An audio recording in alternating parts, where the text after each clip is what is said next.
Hello everybody! Today we're going to be going over control flow in Grimport. Let's start with the if-else statement. So, to take an example, let's count sheep. If I've counted no sheep, then I'm not sleepy. Otherwise, it's lights out for me.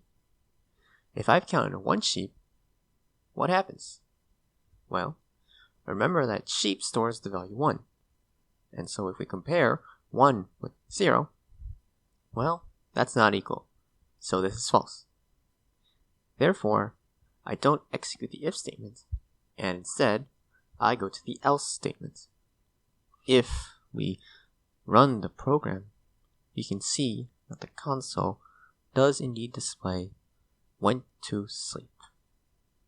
I can also do else ifs. So, if the if is false, then it will check the else if. And we can do as many as we want here. So here, I will do equals 1, and I will put a different message here. And then I will do less than 30, and put another different message here. So now, I put something like 20 here. Well, this 20 is not equal to 0, and it's not equal to 1, but it is less than 30, so this message will be shown. And because this condition was true, it won't check the rest of the if-else statement. Instead, it will jump ahead, and as you can see, if I write a console function here with the text end of code, it will run this instead. As you can see, it executed the code at less than 30, and then the final code. Of note, notice how I put this instruction immediately after the conditional? I can also write it like this. Important. You can only do this for one line of instructions. If you want multiple, you must use the brackets. So, if I add this instruction, then both of these lines will be printed out. Now, in the context of web mining, we won't always have the luxury of, assuming that this is an actual number. You could get, for example, this. This is not a number. This is a string. If we test this, errors appear. So, in general, we will want to avoid using equals equals. Instead, remember that this is a functional language, so we ought to use functions. We will replace this with an equals function.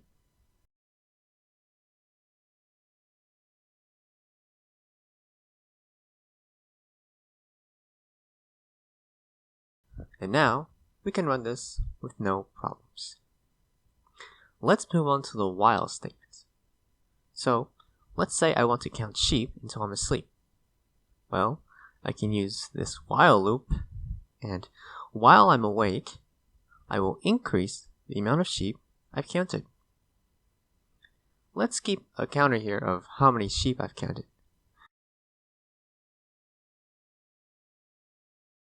And let's say that I'm no longer awake once I've counted 10 sheep.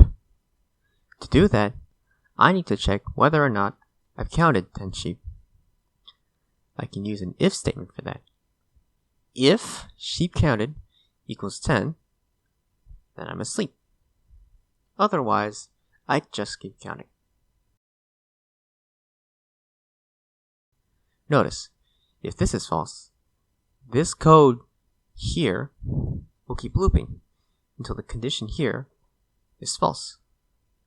And for clarity, I will put I sleep after the loop. Let's run the code now to see this in action. So, notice how it stopped at 10? Notice how it stopped before reaching 10? That's because once sheep counted was equal to 10, awake was false, and when we checked the conditional, we exited. and so we didn't run the code that announces that we had counted the 10th sheep, and instead went after the loop to execute this final code. Alternatively, I can also use the break keyword. This breaks out of the while loop. In other words, we ignore the condition in the while loop and exit, regardless of whether or not the condition is true or false. Let's run the code so you can see that it has the same behavior as before. Okay. Now, let's also check out the continue keyword. What this will do is continue to the next iteration and skip over executing the code below here. So, like, if I put this conditional, if sheep counted is greater than 4 and less than 9, then we will continue to the next loop. Since this code is beneath the continue and in the while loop, it won't get executed. So, for example, if we have 4 sheep here, we will increase the amount of sheep counted. Then we will see that 5 is greater than 4. So we will skip this code, go back to the beginning, evaluate the conditional, and here awake is still true, so we keep executing the while loop. If we run the code, we can see that between the 5th and 8th iterations, we did not announce how many sheep were counted. Now, there is another control flow type that combines a few of these conditionals, the for statements. So, how does it work? Well, let's start with an example. Same as before. I start with 0 sheep counted. I stop once I've counted 10, and every iteration I count another sheep. As you can see, there are 3 parts to the for loop: the initial statement, the conditional, and the action to execute at the end of each iteration.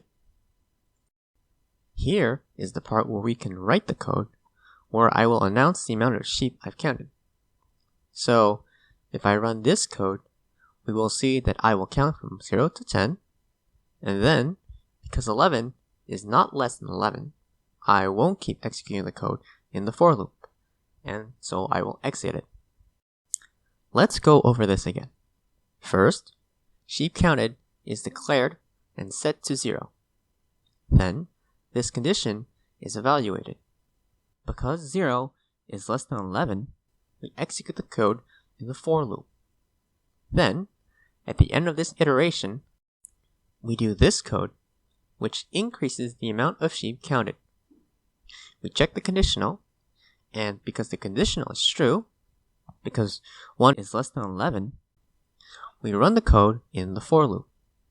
The iteration ends, and we increase the amount of sheep counted, and so on.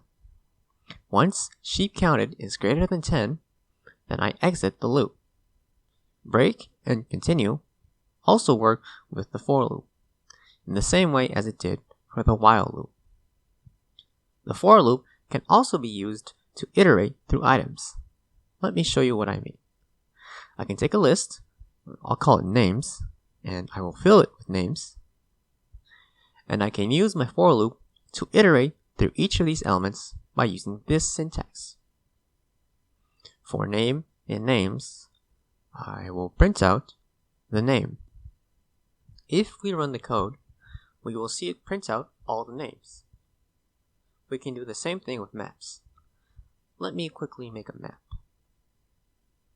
And here, I can do the same thing and iterate through each of these elements. Let me run the code to demonstrate.